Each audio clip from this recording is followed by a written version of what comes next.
Good day, beautiful, bountiful, beloved, immortal beings, and good-looking people. You're good-looking, so always looking for and finding the good. You found good in abundance because you consciously and conscientiously tuned into I Own Las Vegas with your humble host, Barry Shore, the ambassador of joy. Notice I didn't say the ambassador of joy. It's the ambassador of joy. And on this show, we bring to you some of the most remarkably interesting and excitable and enthusiastic human beings on the planet. And today, top of the heap. Yes, get ready because this one is really going to open up your heart, your mind, your body, and your soul. And you're just going to be reveling. You're going to lean in and say, I want more. And that's what Larry always delivers. He always delivers more. So before we go and bring on amazing Larry Namer, I just want to urge everybody. I just want to tell you, whenever I mention the words Las Vegas, I travel around the world, I talk around the world, and I do this show. We touch people all over. You mention these two words, Las Vegas, and people's eyes open up. They lean in and say, wow, I've heard of Las Vegas, and everything about it is just so glittering and interesting and fantastic. Yes, because it's built on energy, built on freedom. It's built on the ability to make things happen. And it has the E word in it. What's the E letter? What's the E all about? Yeah, sex and money. And you're going to learn today about entertainment. Now, I'll just give you a little insight into something. If you take the entire population of New York and all of everything around it, the entire population of Chicago and everything around it, the entire population of Los Angeles, the first, second, and third city of the United States of America, add them all up, it doesn't come to the number of people that come to Las Vegas in a year. 41 million people come to Las Vegas every single year, and they do it because it's the place where things are happening. Talk about happening right now. I'm going to introduce you to one of the most remarkable, bountiful, beloved, and ebullient people you'll ever have a chance to interact with. And his name is Larry Namer. Larry, please say hello to 501,613 people around the world.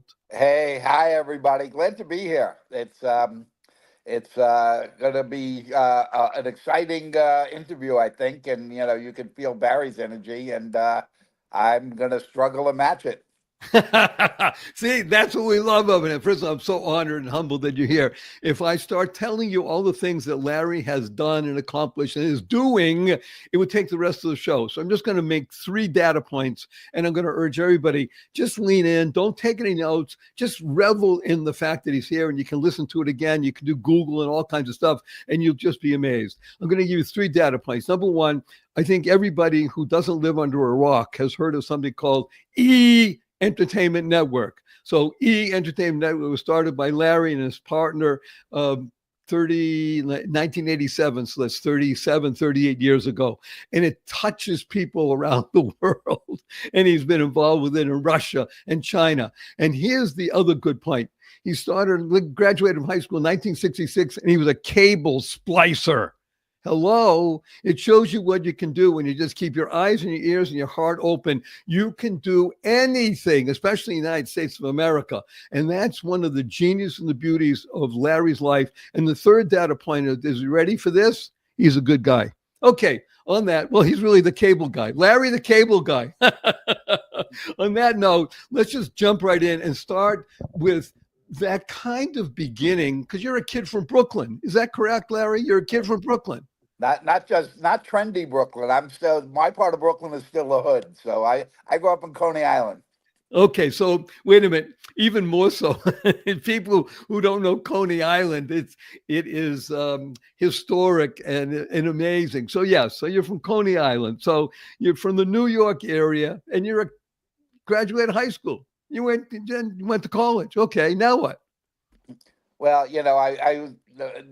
family of immigrants, Turkish Jews came to the U.S. Most went to South America, and my parents' aspiration for their kids was, get a civil service job, retire at 65, and have a secure life, and all of that. I was the first kid to go in the family to go to college, and I figured I would get an economics degree and I would teach and stuff. But unfortunately, the city of New York stopped hiring teachers. They put a freeze on it, and I didn't know what to do. And so I took what I thought was going to be a summer temporary job, somebody in the electricians union sent me down to go see this new thing they organized called cable TV, and said, just tell them the union sent you. And they hired me. I wasn't even the splicer. I was the assistant underground splicer, Wait a minute. which, That's great. He wasn't even a splicer. He was an assistant splicer. so, we would literally work under the streets of Manhattan every day with the rats and the roaches and put the wires together and stuff like that. And they paid me $90 a week. Um, but I was very fortunate because I knew how to read and write. And, they would look at me and go, "Hey, kid, how do you know how to use this equipment? You've only been here 2 weeks and other people take 2 years." And I'm going, "Well, I read the instruction booklet." Um, it wasn't very complicated, but, then I kind of worked my way up the ladder, and, I moved from assistant splicer to the splicer, and then I became a construction guy and a service guy and installer. And, so I worked my way up the operation side, the technical side, all the while in the union. So, Okay, I want to make two interesting points here for everybody who's listening. Most of our listening audience, Larry, is under the age of 30. So for them, they can't even think that there wasn't cable TV, number one. They can't think there wasn't an internet. And they can't think that, well, look what happened. He was frozen out of work because he was going to be a teacher. He was not able to do that and saying, well, what am I going to do now? And, blah, blah, blah. And so he went and he looked. But the skill that he had was that he could think. He could read. And because of that, by the age of 25, Larry became the director of operations for the cable group, and he started getting more and more involved. You became really a cable person on the high level, right? yeah, it was kind of interesting, because I kind of went through all the technical departments as a worker. And then the company was bought by Time Incorporated. And at that time, Time Incorporated was mainly a publishing company.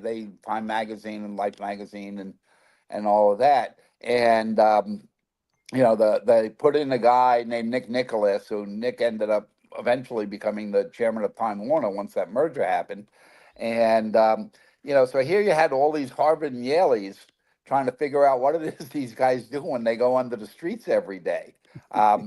So then somebody in HR woke up and said, "Wait a second, there's a guy with an economics degree that works with them."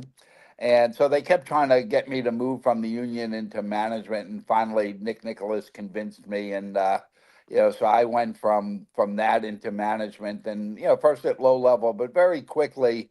And like when I was 25, they made me the director of operations, which meant all the technical departments were reporting to me.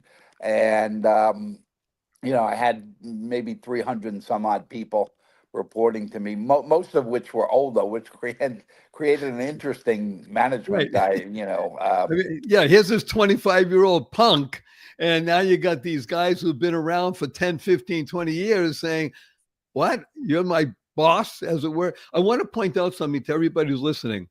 Listen what Larry is telling you. The ability to read was a big benefit to him. That's number one. Number two, there was somebody who was looking out for him and convincing. He said, Nicholas convinced you, he was a mentor in a way, to convince you to say, Larry, step up your game, kid, and get involved. Am I correct on that? Yeah, very much so. I was very fortunate to be there, and like I say, Nick actually ended up the chairman of Time Warner. I mean, he was destined for stardom. So he was a great person. So he taught me a lot about management skills, and my direct report, I reported to a guy named Frank Ciano, who it didn't come out of a fancy school or anything, but he had worked himself up, and I kind of learned from him how you deal with people. Particularly people on the technical end. And a lot of the folks who worked in the company at that time were, from Puerto Rico and stuff like that. Not at best, most people had a high school diploma. You didn't find anybody with a college degree other than me there. And but starting out on the technical side, when I moved to management, I was very fortunate in that they respected me because I knew their jobs.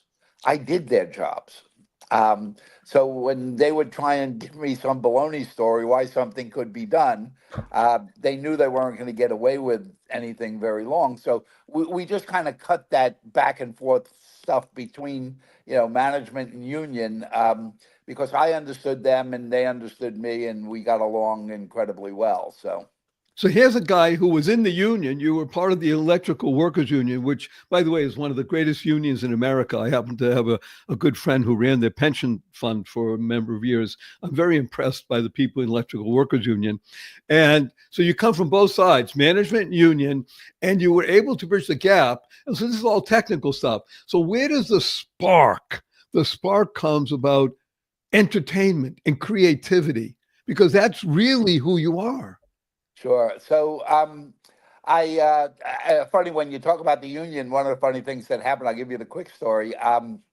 They were starting a contract negotiation, and the union guys looked at me and said, "Hey, you'd be good if we put you on the negotiating committee." And I was 23, and they put me on the negotiating committee. So here I am, with all the union guys acting on behalf of the union, negotiating against the Harvard and Yaleys. And then and it was a very successful negotiation. And after the negotiation, the union guys said, "We really loved having you there." And they made me the vice chairman of the cable TV workers. So at 23, I was a union official. But what happened was, I was at Manhattan Cable, and then I moved from director of operations to then becoming the director of corporate development. My job was to find new uses of cable television beyond just being entertainment. So we would do this before the internet. We're doing data communications and remote medical diagnostics, and doing all that fancy stuff. By the way, what you just said is so au courant, isn't it? All these things about medical diagnosis and telehealth and such. You were doing that 40 years ago. Yeah. And so for me, a lot of stuff that goes on now is deja vu. But kind of around 1980, all the big cities in the country realized that cable TV was going to be an essential service that they needed to provide. And they started issuing cable franchises to companies. So it was moving from being, something in rural America to bring good reception, or in Manhattan, we had to bring good reception because of all tall buildings. And they started franchising, but they wanted the cables to go under the ground, not on telephone poles. Well, the only guy around who knew how you build underground cable systems is me. So a Canadian company won the franchise for the San Fernando Valley in Los Angeles, which was going to be the biggest two-way interactive cable system and the first 61-channel cable system built in America. So it was really advanced. We're going way back. And so they try to recruit me, and I go, "Look, I'm a guy from Brooklyn. I'm not going to La La Land. That's not for me." And finally, the chairman of the company called me and said, "Listen, you got a girlfriend?" And I went, "Yeah, why?" He goes, "I'll fly you and the girlfriend out to LA. I'll put you in the Bel Air Hotel. I want an hour of your time." And I'm like, "Look, as long as you understand, there's no way in the world I would ever take that job." So he goes, "Okay, give me an hour." So we did it. Wait a minute. Let's do this. This is people on the edge of the seats. I love this. It's all about the E word: experience meeting opportunity. We have people that love our show that sponsor it. We're going to go to a very brief break. We right back with more Larry right after this. Don't go away. This is too much fun. Be right back after this brief message. What if you could shop at your favorite local stores, swipe your current credit card, and get extra cashback rewards? And what if you could also have donations sent to your favorite cause at no extra cost to you? What if this amazing program was absolutely free and very simple to set up? Well, What If is here. Welcome to Einstein Cares, where your everyday shopping gives you and your favorite cause extra money. It's fast, it's easy, and effortless.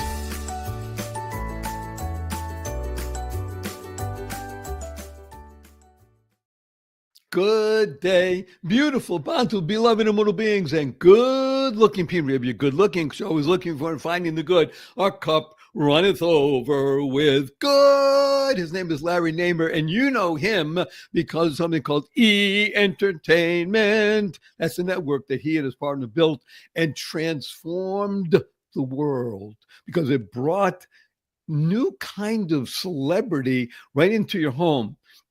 Larry's about to tell us how he's flying from New York to Los Angeles, staying at the height of the hotels with one of the biggest people in the country wooing him for a job. And he's telling, ain't no way I'm coming. I'm going to come. I'm not going. Okay, Larry, now what? Well, so, I went out there and we had a great weekend and I gave the guys 1 hour. And I was really, I got to admit, I was a little bit of an ass, going, okay, your hour starts now, and then you got 2 minutes left, 1 minute left. Okay, we're done. I'm out of here. And, finally he said to me, he goes, look, what would it take for you to move out here? So I just named some ridiculous, like 4 times what I make in New York. And I said, oh, and by the way, I heard that Liberace moved to Las Vegas. So his house in LA is open. I want you to rent that house for me and get me a car. And I want it was before cell phones even. So I said, I want a mobile phone in the car. And, they just said, you're out of your mind. You're crazy. I went, exactly. See you guys. I'm gone. I went back to New York and, here I am going to work in my fancy suit, and I'm a management guy now. And, New York is beautiful the day it snows, but the day after it's black slush. So I'm walking to the office and, a taxi cab comes by and splashes me with this black gook. And I'm like going, do I really need this and stuff? But anyway, so, the guy calls back, I get to my office and he says that guy called again, and he's been calling me like literally daily. And, the first call was, okay, what you asked for is ridiculous, but we'll give you this, which was twice what I'm making in New York. And like an idiot, I just said, hey, you asked me what it would take. I wasn't negotiating with you. I told you what it would take. Goodbye. And I hang up. And I'm going, the weather there was kind of nice. And I like the food and I like the beach and stuff like that. But anyway, when I got splashed with the black gook, it just so happened he called and, he gets on the phone and says, look, what you asked for is outrageous, but okay. I go, what do you mean, okay? He goes, we'll give you that money. We rented the Liberace house. We got you the car and we got you the mobile phone. How fast could you be here? So I literally, I went into my boss, Frank, and said, hey, Frank, I'm out of here. I'm gone. I'm done. And he's like, what's wrong? What do you need? A new desk chair? I mean, I'll give you like, an extra $1,000 a month or whatever it is. And I go, no. You don't understand. I'm done. I'm out of here. I never want to get splashed with dirty snow again. So I literally moved out to LA and I was building Valley Cable, the first 61 channel two-way cable system. Now, when I got there, everything reported to me. Literally, they handed me a piece of paper from the city of LA saying, here's the franchise you have to build. And then they handed me another piece of paper and said, here's the bank line from Toronto Dominion for a few $100 million. And again, I'm 30 years old. They go, you got to build it. If you need anything, call us. We'll be in Toronto where their headquarters was. So but now everything reported to me. So it wasn't just the technical departments, but I had finance and I had programming and I had marketing and stuff. So we were doing, sometimes it's better not to be so smart and have to learn stuff. So we were doing like amazing stuff. And Forbes magazine named us the national model for cable programming, which was crazy given that, I was into programming for a year by then. But when you're a Brooklyn kid and you're out there, LA is dominated by one industry. It's the entertainment industry. You're either in it or your neighbors are in it or whatever. And I would see everybody going to these parties and the premieres and doing all this cool stuff. So I would call up the studios and say, hey, could you put me on those lists? And they were like, you're a cable company. You're just like the phone company or the gas company. No, we're not putting you on the list. So finally I called back like the marketing guys. And I go, listen, the biggest thing that you have in terms of marketing is the movie trailer. Because typically a 2-minute trailer is better than the movie itself. Very often. Right. I said, and the only time I ever see it is when I'm in the movies. wouldn't you want me to see that at home to make me want to go to the movies? And they went, yeah, but it's too expensive for us to buy 2 minutes and whatever. I said, tell you what, you give me the movie trailers, I'll put them on TV for free, and you put me on those lists. And Okay, they wait, went, wait, wait. yeah. We got to put you on pause for a moment because let's unpack this. Everybody's leaning in. We got, again, most people under the age of 30, and they're saying, huh? Listen what he's saying, everybody. He's talking to you about opportunity, about thinking outside, not just the box, just thinking and expressing. He used the E word, he used the F word. The E word is entertainment. Now, the E letter is in the three most important words that anybody ever thinks about: entertainment, sex, and money. There's an E in sex in the middle, and there's an E in money, and there's an E in entertainment. And then he used the F word, the four-letter F word: free. When you tell free to somebody, even the crazy people at the studios listen and said, huh? What is that all about, Larry? Yeah. So, I hired a kid. I think we paid him $3 an hour. We edited the 1 hour loop of trailers. But when we started doing market research, what's your favorite channel? People go, oh, I love CNN. I love ESPN. I love that trailer channel. I mean, we didn't even give it a name. And I'm sitting there going, that's really weird. I'm getting the best 2 minutes of a $50 million movie. Then movies are only $50 million to make. And I get those for free. And people say it's one of their favorite channels. And I filed it in the back of my head. Anyway, the company I work for sold out. They went back to Canada. And they said, all right, Larry, you got to join us in Toronto. And I go, no, no, no, no. I didn't go from Brooklyn to LA to go to Toronto. I said, I'm done with being cold. So my friend Alan from New Jersey, he and I started playing around with ideas and said, we got to think of something. He was from Jersey. He wanted to be in LA. He was enamored by the entertainment business. And so we said, let's come up with an idea. And he goes, well, I've been playing with this idea, MTV of the movies. And I go, that's interesting. I said, because when you think of MTV back in the very early days, they had video jocks and they would stand them in front of a green screen and go, and Madonna has a new video, or Michael Jackson has a new video. I said, we could get people like that. We could stand them in front of a green screen and go, and Schwarzenegger has a new movie. I said, they're getting those music videos for free. We get the movie trailers for free. The economic outlook for something like that we thought was very good. So we wrote a business plan. And then we transformed it to, from MTV of the movies to like Entertainment Tonight 24 hours a day. Of course, we really wanted to be about all forms of entertainment. And, so we wrote the plan. We thought we were brilliant. We pitched it over 100 times, got rejected over. I need to put you on pause for a moment because I want everybody still, they're leaning in, they're hearing the story. The story is great. I want everybody to understand what Larry's saying because it's rolling off his lips. We pitched it about 100 times. That didn't happen in 100 days. You pitched it 100 times over the course of months, over the course of a few years. And every time you're pitching, you need to have the exuberance, the enthusiasm, and to really know that you got something. You have no idea how big it's going to be. You did, but the people you're talking to, they can't begin to even see. They're working with clouded vision. Is that right? Yeah. And, so it was 3.5 years.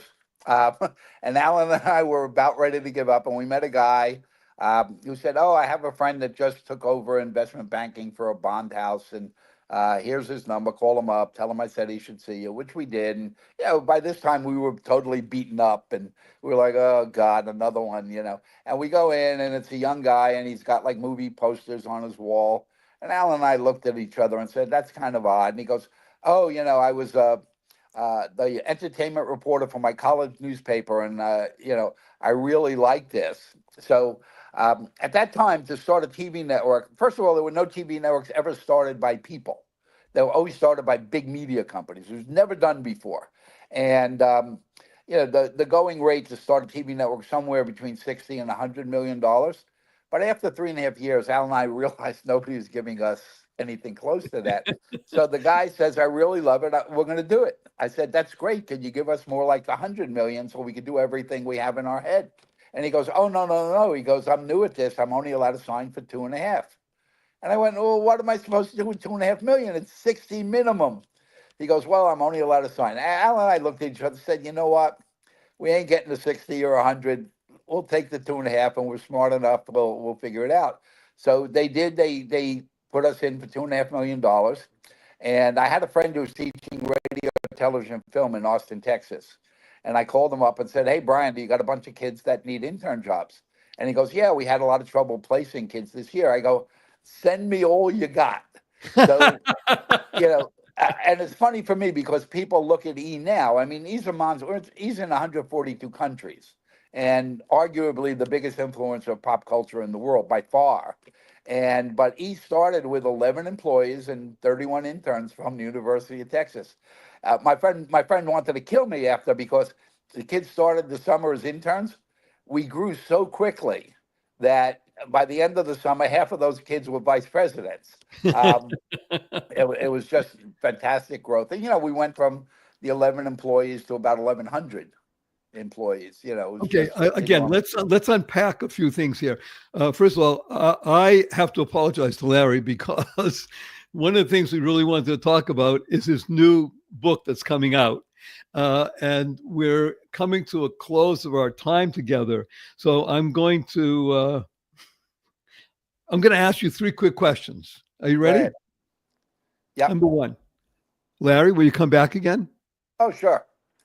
Okay. So we'll do another show and we'll talk about more of this and your book in depth. How's that? Again, everybody is coming out. It's called Off Script. It's amazing. You got to get involved. You got to get it. And this is so good. That's why I urge people, share the show with 5 people. You want to do 50 or 100, that's up to you, but at least 5, so we can touch 2.5 million people around the world. Because the story is not just a story. It's about perseverance. It's about experience. It's about opportunities. It's about seizing opportunity. It's about the American way. And everybody, no matter where you live, you want to experience the American way. That's the Las Vegas vibe, baby. So that's the first question. Larry's going to come back. Okay, thank you. Number 2, Larry Namer, you're doing all of these wonderful things. At this point in your career, what is your most fervent desire? To be a chef in a Michelin star restaurant. But that's a whole other story. That's the other side of my life. I have in my post-E days, I started a media company in Russia. I had the #1 TV show in Russia for 10 years. I'm the only Westerner they allow to act as a media company in China. So it's kind of interesting to, we used to go with the family every Sunday night for Chinese food, and now I get to go to China and eat it. But we've been very successful doing stuff in China. So what is your most fervent desire? I'm now at the point where I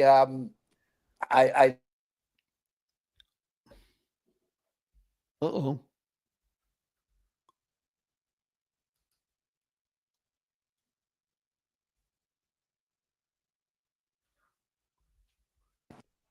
I think you might have missed that. So I'm with COVID, and I couldn't go to China as often as I used to. I started doing programming only if it has some social impact, that has a social good component to it. So recently I've done a series on financial wellness for millennials, another one on conscious parenting. Okay, so your desire these days is to be dedicated to uplifting and social good. Is that fair to say? That's very fair to say, yeah. Okay, a number 3 question, Larry Namer. Can I give you a hug in front of 509,212 people around the world? Go for it. Let me tell you what HUG stands for. Ready? Heartfelt, unlimited giving. On the count of 3. 1, 2, 3.